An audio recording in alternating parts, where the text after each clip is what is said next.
What's going on, world? It's your main man, Kareem A. Rashid, the voice and your host of Clearing the Wreckage. Yes, we got another great episode in store for you today. Once again, I don't know if you're driving to work, but I ask that you please pay attention to the road. Yes, and you could be at work on a lunch break trying to get a quick sneak peek into this episode. Please make sure you clock back into work on time. Or you could be doing something that's very important, and that is on the toilet. Just make sure you flush. Yes.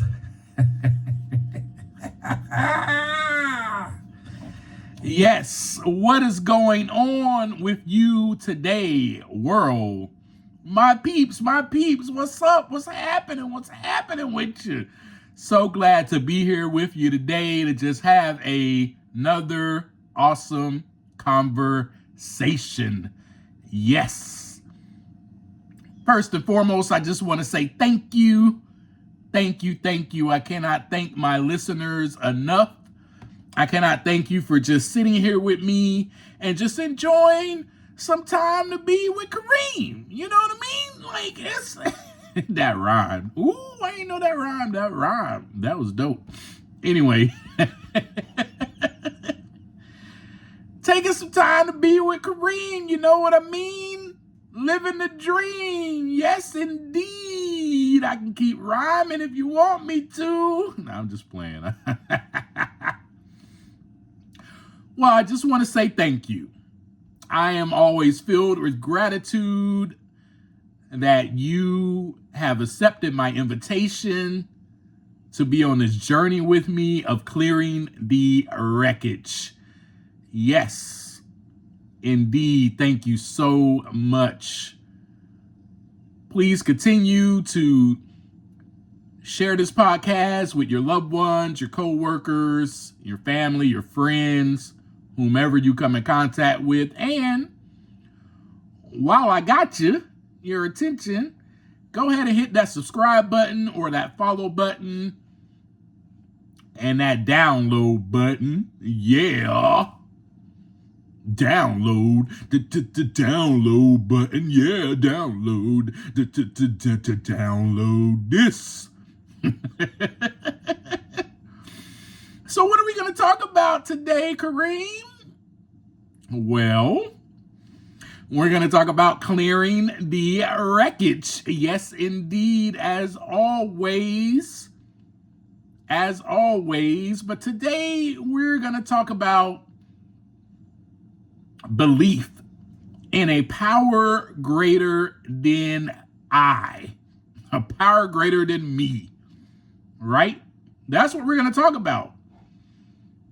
And you know what? I ain't scared, homie. I ain't scared. They said if you're scared, go to church. I ain't scared. Listen. Hey, wait. What are you about to talk about, Kareem? Oh no. No, don't talk about that. No, you'll be fine if you just talk about anything else, but, not politics, no, sir, not religion, please, yeah, no, we don't want to hear that, no, and that causes a lot of controversy, because it's controversial, and, I don't really think that your audience, per se, will really enjoy you talking about, a power greater. What does that even mean? I don't know.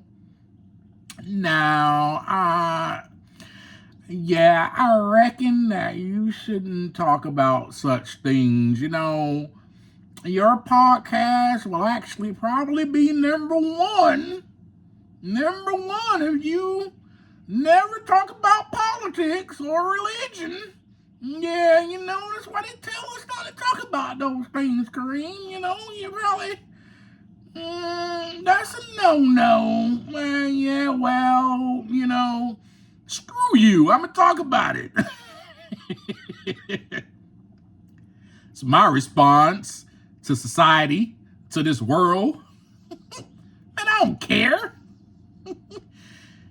I invited you on the journey to clear the wreckage with me. That's what this is about, okay? Part of it, I'm telling you, my journey. You get here, part of my story. And part of it is this topic right here, doggone it. So we are going to discuss it. And I'm going to just share with you my experience. That's all. That's all it is. You don't have to be scared. Belief in a power greater than me. Do you, or if you're like me, ever had a hard time with following instructions or directions? I'm going to raise my hand real high. For my people that are watching me on YouTube, you can see my hands raised, teacher. Yep, that'd be me. Or how about, are you one of those people that when someone says, hey, why don't you do this? You do the opposite or just continue doing what you've been doing, even though you know that crap ain't even working. You still be like, I ain't listening to you. I must raise my hand again. Or are you stubborn like me? Are you hard-headed or even bullheaded like me? Where it's like this. It's like this. I'm going to keep it real with you. I ain't called the real Kareem for nothing. Dude, I'm the type of person that has to learn from my own experiences. In other words, listen, I got to create my own experiences. I got to go through it before I might. And might is a word that I throw in there because it's necessary to be in that sentence. I might learn from it. Chances are I might not. For real. Y'all, I'm the type of person that must continue to hit his big head over and over and over. And my head could be bleeding, but I will not notice it. Nope, not me. Someone could tell me, hey man, your head's bleeding. Should I call an ambulance? I mean, what's up, Kareem? You need some help? Some type of assistance? What's up? My response would be, this is how stubborn I am. My response would be, man, what? My head's bleeding? No, it's not. You must have bumped your head because it's your head that's bleeding. Mine is fine. What's wrong with you? Something must be wrong with you. Coming up in here telling me or asking me or saying I need some type of help or assistance. Man, you must have bumped your head. That is me. That is me. Like, seriously, that is me, y'all. Gosh, ain't I stubborn? Boy, some wreckage up in there, ain't it? But that's what we're here to talk about. And on that note, I'm really tired, y'all. I am so tired. I worked all night up until the wee hours of this morning. And I came home and I decided to still record this podcast with no energy. Don't ask me how I'm doing it. Maybe it is a power greater than me that's working through me. Maybe you could believe that. I do. And it's the coffee that I'm about to take a sip of right now. So excuse me for a moment.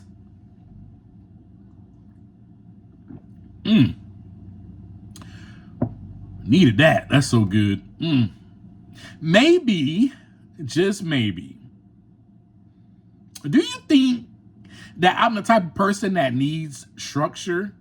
You think? Yeah. I think maybe my parents knew that, maybe my grandmothers, my aunts, my uncles, I think they all kind of knew that too. They said, yeah, he's the baby of the family. And he's cute and all. And I want to pinch his cheeks and everything like that. But he is stubborn. Y'all got y'all work cut out. I believe, though, that most of us kind of grew up in a household where our parents gave out structure, right? Or instructions. In, meaning going inside, and the structure, meaning which is our body, our mind, our heart, us, right? Our temple. Going inside. So in the structure. Also, it could mean in, meaning going inside, again, to create some type of structure.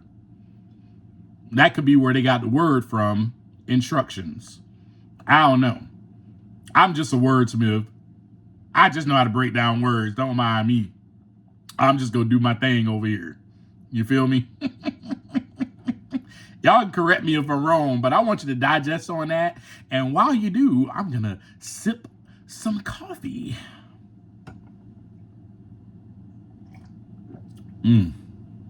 I need it right now, y'all. I need it.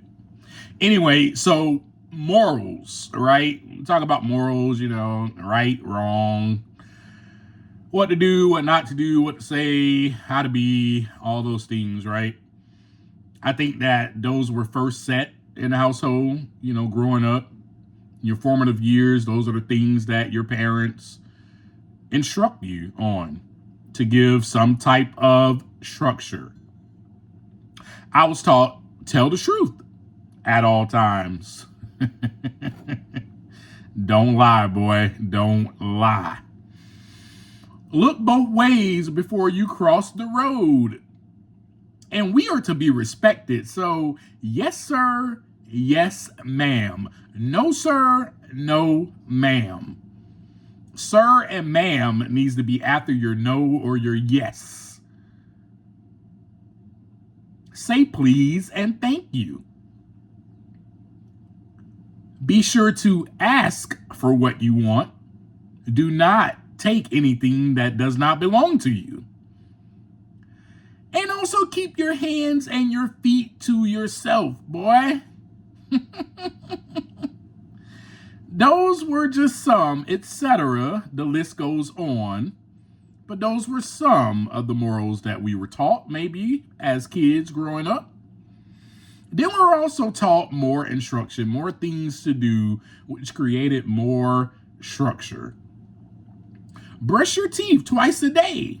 Now that one, we weren't just taught by our parents. We were taught by society. We see it all over the place. Commercials everywhere. Brush your teeth twice a day. The dentist, when we went to see him, will tell us, him or her, brush your teeth twice a day. Also, eat all the food on your plate. Please do not waste any food that is on your plate, especially in this house. There's plenty of people starving. I don't know if y'all heard that one before, but I have. Take the trash out. Clean your room. Make your bed. Tie your shoes. Come home when the street light is on. My generation was taught that. Now, y'all, if you're younger than me, and you're listening, you probably weren't given that instruction, and that's okay. That's okay. You'll be able to relate to some of these, though. Change your clothes when you get home from school before you go outside to play. You ever heard that one? I heard that one. That was something we had to do. We could not go outside with our school clothes on. My parents paid top dollar for those clothes. And we weren't going to get new clothes just because we went outside. We forgot to change and we went outside and messed them and dirtied them up. No. Nuh-uh. Or ripped a hole in them or something. Nope. We'll be wearing those to school because it will be our fault, our own doing. Right? Boy, don't leave my refrigerator door wide open. Take a picture of it. That's another one.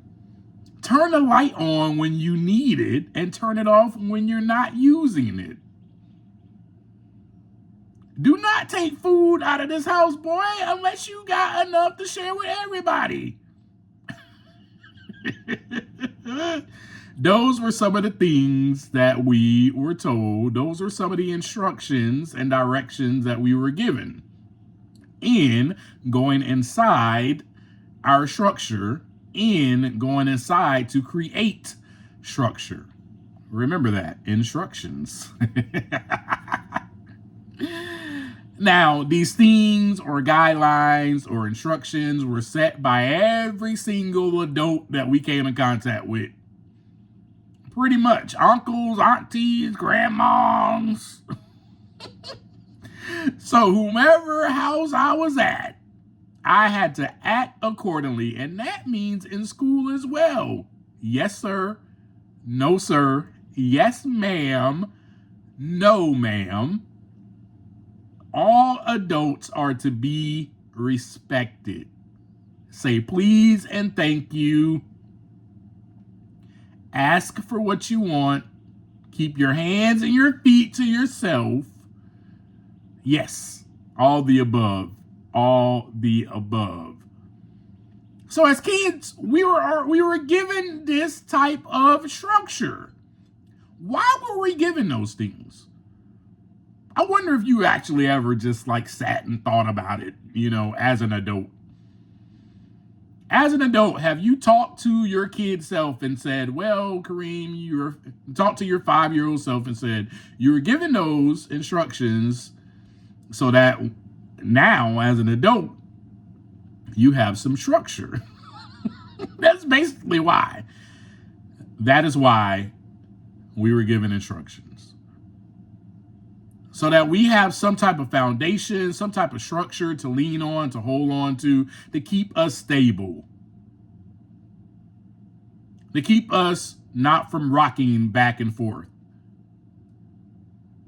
To keep us from not blowing from here to there like the wind. Keep us on a straight path. Basically, that's what they were set for. Now, depending on it, maybe your parents believed in something greater than them, and you had to follow that belief system. Now, depending on it, now, I don't know. We just having a conversation. I don't know how you were raised. I don't know. I have no clue. But I can tell you how I was raised. Yes. I had to follow the belief system of my parents. I also had to follow the belief system of my aunts, uncles, grandmas, and those adults that were in my life closest to me when I was at their house. Say, for instance, when I went to go visit my cousins and stuff, and I spent the night over there or whatever, and then if it was Sunday, we went to church. It's just what happened. It's just what we did, I had to follow that belief system. When in my home, my father practiced the religion of Islam. Islam was his faith that he practiced. So in our home, we followed that. We had to follow that belief system. Now, let me just throw a disclaimer out right now, because I'm sure my parents are listening. My dad's probably listening. I probably got aunts and uncles listening, family members. This is my experience that I'm sharing from my perspective, not from yours. Let me just throw that out there. Okay, so understand, I'm just sharing my thoughts on my experience and how I experienced it for myself. Not how you experienced it, nothing. How I experienced it for myself. With that being said, I was a confused kid.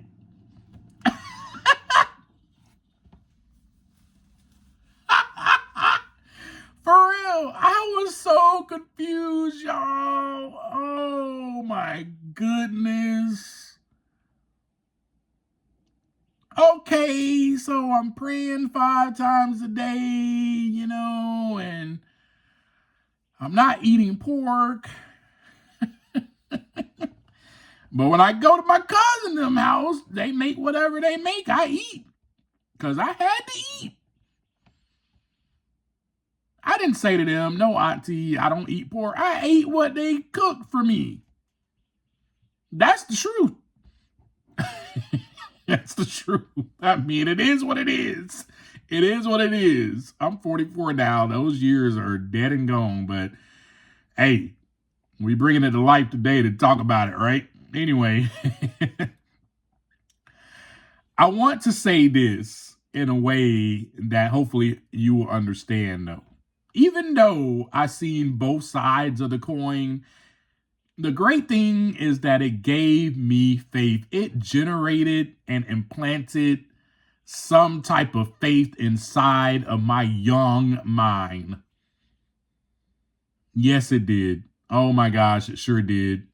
But all that went to the wayside once I rebelled. You're probably like, rebellion? What? You rebelled? Yes.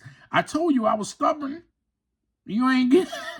I told you I was stubborn. You can't tell me what to do. What? So let me share that story with you. Okay, so this went on for years, you know what I'm saying? And then I did tell you that my parents got separated or whatever. They went through a divorce.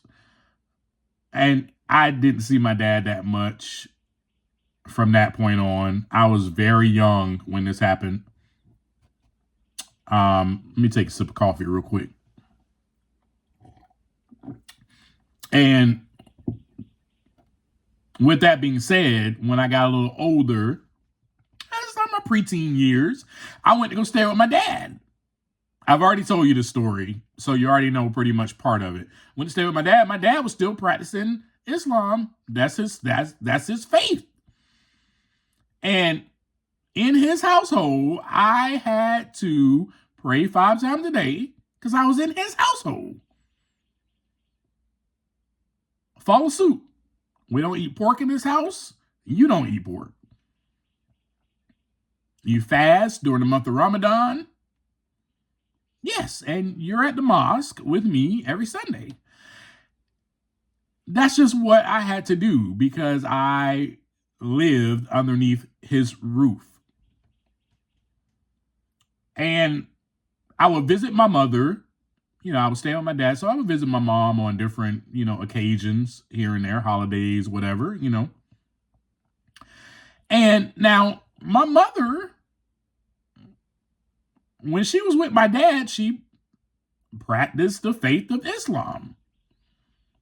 So I only knew my mother as an Islamic woman. No other than that. But I would visit my mom. I was 12, 13, maybe 13 when it started happening. And she was going to church. I was like, what? Mama going to church? What's going on? And so I was already used to going to church. So it really wasn't a big deal for me. So on Sunday, when the weekend came around, Sunday came around, I would just go to church with her. No big deal. I grew up praising Jesus too. No big deal. Let's go. So for me, I did not condemn my mother. I didn't look at her and say, what are you doing? You believe in Allah. You can't go to church. None of that came to my mind at all. It was the same way just when I was a kid, and I was over my aunts and uncle's house, you know what I'm saying? And we went to church on Sunday. I went to church. I didn't think anything of it now. To that extent, as far as, condemning the other faith, I never thought about it like that. I can tell you, though, that I was confused. That's all I can tell you, especially in my preteen years when I started going to church with my mom when I would visit or whatnot. So anyway, I say that to say to you that the rebellion started The rebellion started when my brother left. And I shared that with you before, the abandonment story, how, and it was just me and my dad, My brother had already pretty much taught me the game. I followed my brother everywhere. He taught me the game pretty much. And when I say the game, he taught me the street life. But he didn't teach me in a way of telling me what to do. Unfortunately, it was an example that he lived. And me as a younger brother, I soaked it up like a sponge right away. Like, no. Supposed to skip school and do this and do that. All right, let's go.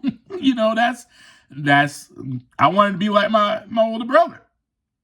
So that's what I did. You know what I mean? That just comes with it. Any of y'all can relate if you're an older sibling, especially an older brother right now, and you're listening to this, and you got a younger brother, you're probably like, yeah, this cat does whatever I do. For real. That coffee is so good, y'all. Like, I need to stop drinking it, though, because I need to take a nap. Anyway, let me put this somewhere safe. With all of that being said, once my brother left, I went and I hung out with my brother's friends, really the OGs in the hood. That's who I was hanging out with. And then they taught me more, you know what I'm saying? How to smoke weed properly. How to, have sex, how to drink properly, how to sell drugs, how to rob people, still all mischievous, things, basically. But I felt like I belonged. They took me in. I had no one else. I've already shared that with you. So all this structure was being created in the household. And then there was also structure being created on the outside of the household, but it was bad structure. Ooh, it was mayhem. It wasn't structure. But to me, it was like, oh, these people are actually giving me something to fall back on. Like, this is how I'm supposed to live. They told me what to do, what not to do. Okay, follow instructions. But like I said, all of it went to the wayside once that rebellion happened. Once I started drinking and using drugs and all the above, it was like my mind opened to something new. And that became my religion. That became my faith. I'm just keeping it real with y'all. I'm going to keep it a buck with you all the time. That became my faith. And that also became the source, my solution for every single thing. That was the power that was greater than me. Now, I know you're probably like, well, just a substance is not necessarily greater than you. Well, you're right. You're absolutely right. The liquor, the beer, the weed, the drugs are not greater than me. But I placed my faith in those things. I placed my faith in alcohol. I placed my faith in sex. I placed my faith in drugs.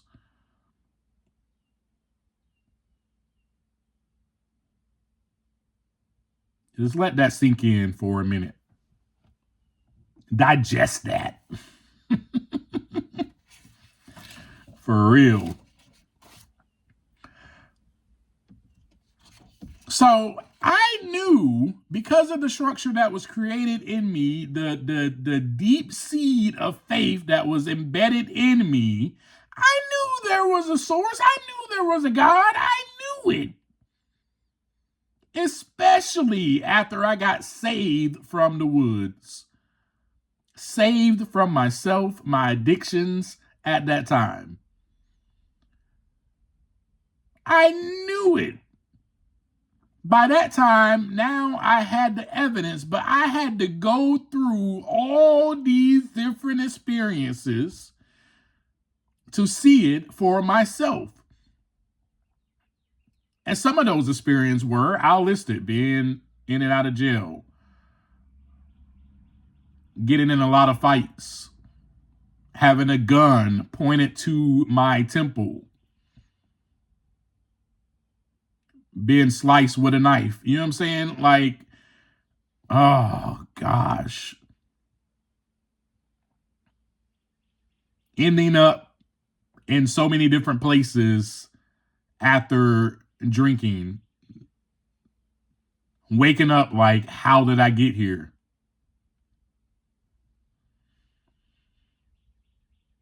Almost killing myself in a car accident, a one-man car accident, by the way. Those are just, these are just little, and they're not little, but these are just instances or things that happened along the way where my head was bleeding and people were telling me, but I was like, my head's not bleeding. Man, get out of here with that. And all that was going on. Evidence. You know, all these things. People telling me over and over again, man, your head's bleeding. Kareem, get somebody to check a doctor to check your head out. It is bleeding. Get some help. I remember my own brother calling me to my face, and it was a bad name that he called me. He said, man, you're an alcoholic and a crackhead. I was like, what? At the time, I was drinking when he said that and doing drugs. And so I just kept drinking and doing my drugs. Like, whatever, man. Get out my face with that. You the alcoholic and a crackhead. Like, that was my response to everyone that tried to help me. And it was definitely my response to that power that was greater than me. Because that power greater than me saved me so many times. But I kept going back and kept bumping my head, scratching it, kept bleeding until I noticed that my head is bleeding. When I was in those woods, and I've told you this story. If you haven't listened to those episodes, please go back and listen to them so you can catch up. I've told you the story though. I was in those woods and I'm sitting here, I'm surviving day to day. Don't know how the heck I'm surviving off of nothing. Looking flimsy and sick.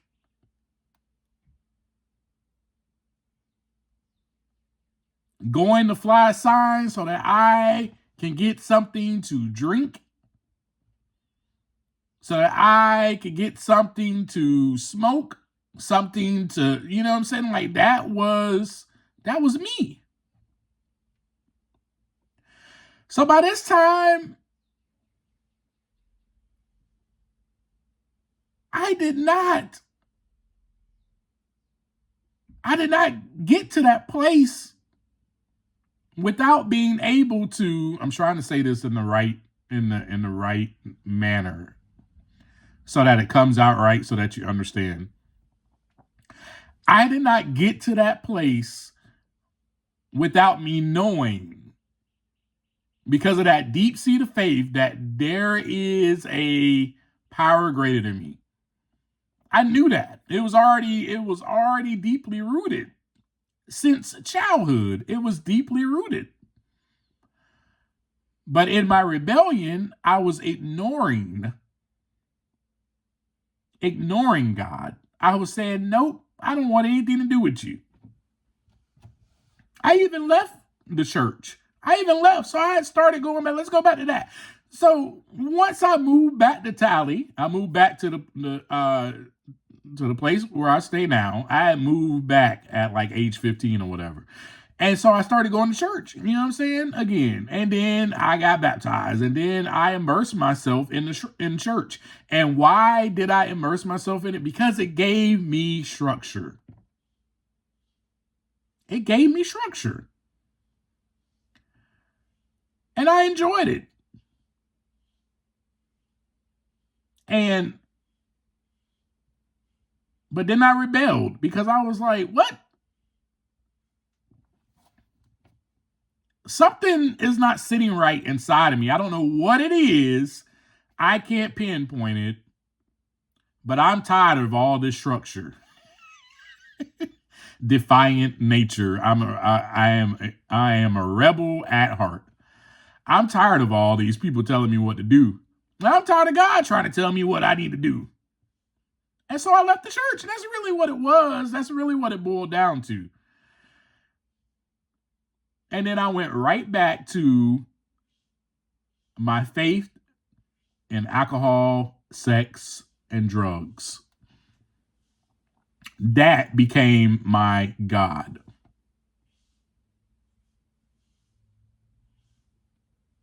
You understand all of that I'm telling you? That became my God. And I followed that God for years upon years upon years. And then I landed myself in the woods. And then that God saved me from the woods and saved me from myself and saved me from my addictions at that time. Straight rescued me.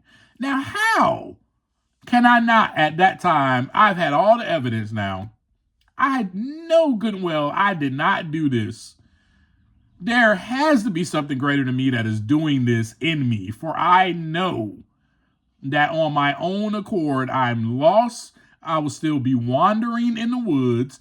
I'll still be drinking. I'll still be using drugs. I'll still be living a sex, drugs, and rock and roll lifestyle. I saw that I did not have the power to stop any of that.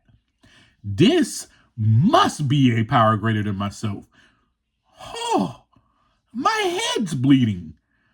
Oh, I need help. Oh, oh my gosh. Somebody's healing my wound in my head now. It's no longer bleeding as much as it was. Oh, I started to see the healing process, the wreckage being cleared.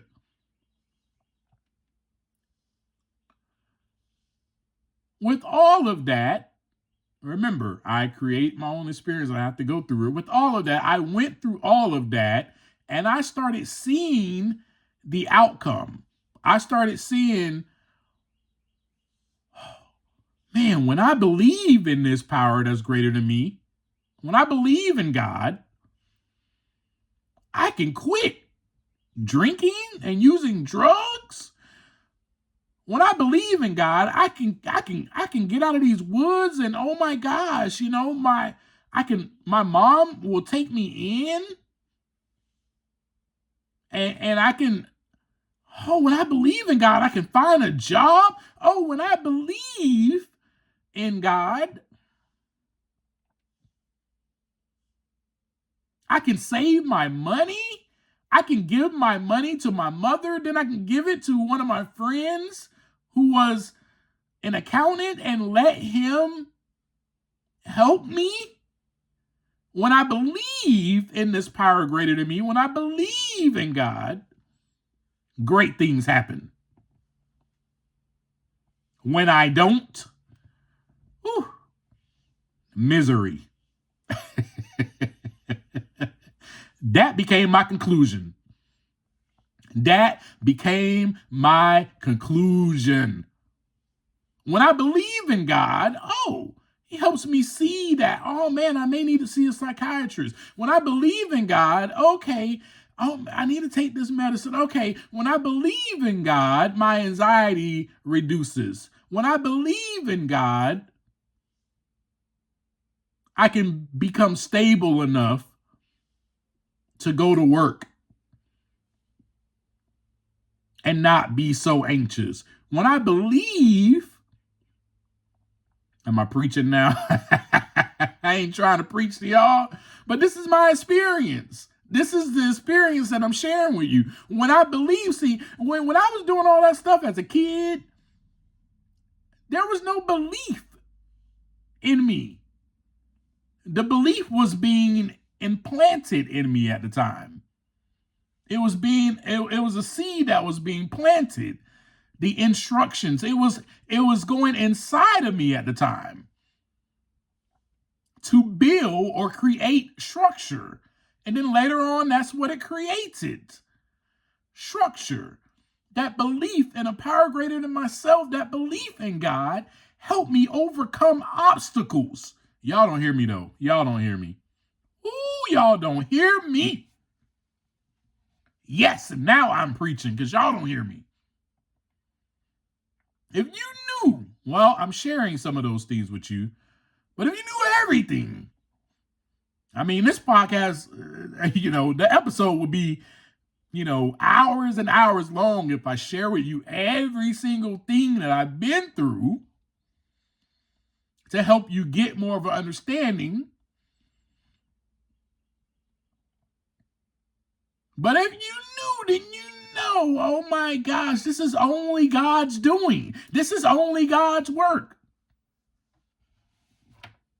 Especially if you see me now. On this present day, if you see me now, you will know. You yourself will believe in that power greater than me. You'll be like, man, God did that, man. This boy was wrecked up. He still is, but God's working on him. That's what you will say. And I know that to be true. I know it to be true. Because now I'm a living example of what God can do when I believe. So when I started journaling, that was God in me producing that. And when I started doing it, I started having these moments and these talks with God, which started creating more structure, started creating me having time to think about what God has done in my life. Belief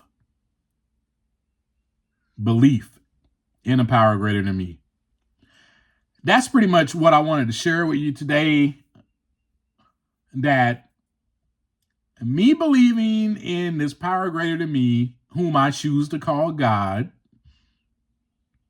has helped me overcome odds.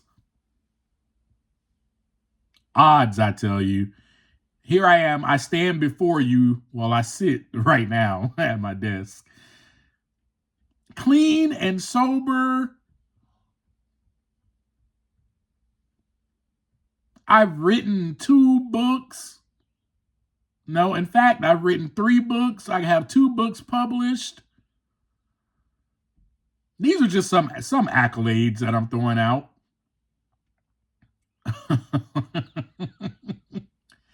I've learned about myself. I'm learning who I really am still. Each day is a day to learn who you really are, at least for me. Still in that self-discovery process, but loving it so much. Clearing out the wreckage. Sharing my wreckage with you and sharing with you how I'm clearing it. This is God. You think I'll be doing a podcast, right? Man, I'll be dead. I'll be dead if it wasn't for God. I will be dead in a ditch somewhere. Because when that car started turning around, remember that one-man accident I was telling you? When that car started turning and losing control, I saw my life flash before my eyes. And let me tell you, I had a bottle of, I don't remember what it was, some dark liquor. And then I had a 12-pack of some type of beer with me in the car. And my car spent. I'm talking about going crazy. I was drunk as a skunk. And when I tell you I was in the middle of nowhere, in the middle of nowhere. I said middle, my bad. Middle of nowhere. Middle is not a word, Kareem. Sorry, y'all. I'm getting passionate with my talk, with my speech, so I apologize about that. But I was. It was 3, 4 o'clock in the morning, and I was on a dark road, lonesome. And at that time, I was mad at God. Mm-hmm. Yep.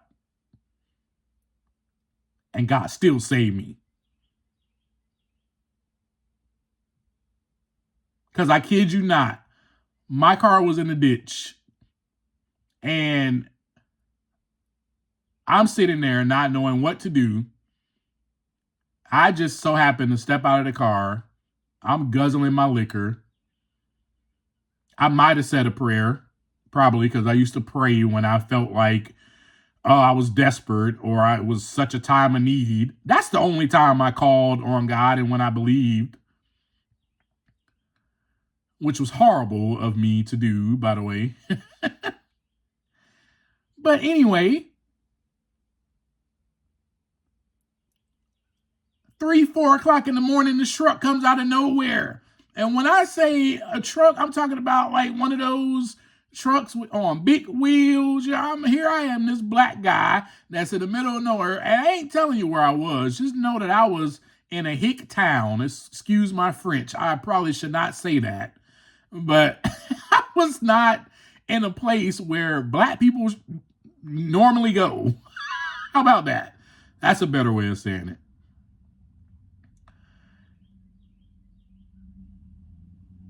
How did I wind up with no scratch on me? My head's not bleeding, not literally at least, but figuratively, my head was bleeding. Because here I am hitting my head again over and over like a dummy, not learning from my experiences. Out of nowhere, 2 guys hop out the truck. And this happened so fast, by the way. This happened so fast. Hop out the truck, boom, boom. Tie a rope to it, pull me. I don't even know.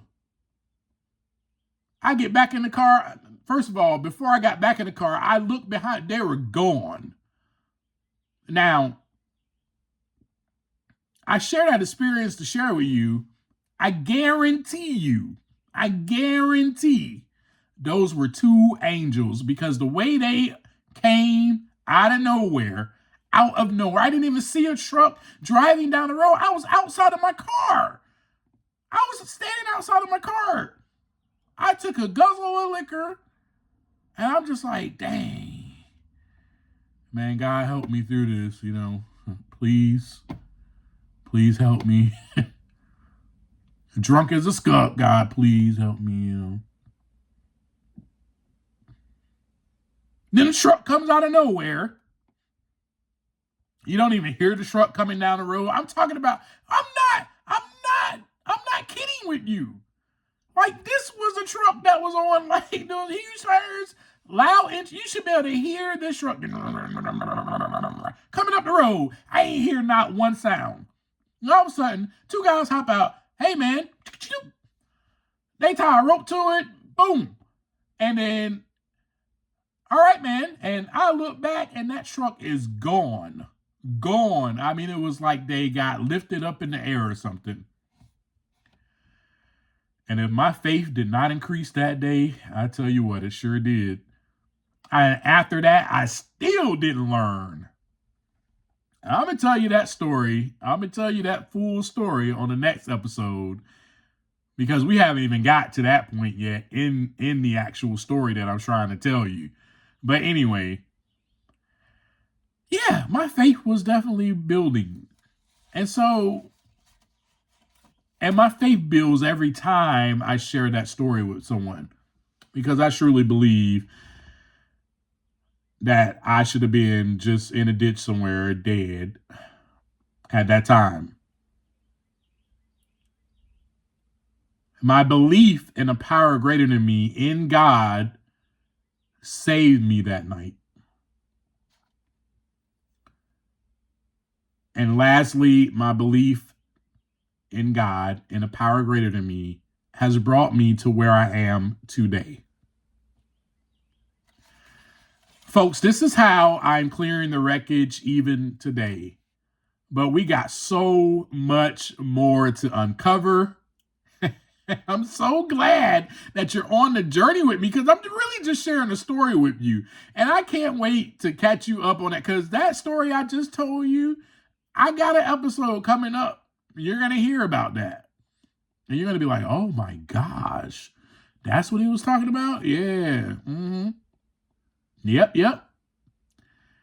But I'm just glad you're here with me on this journey.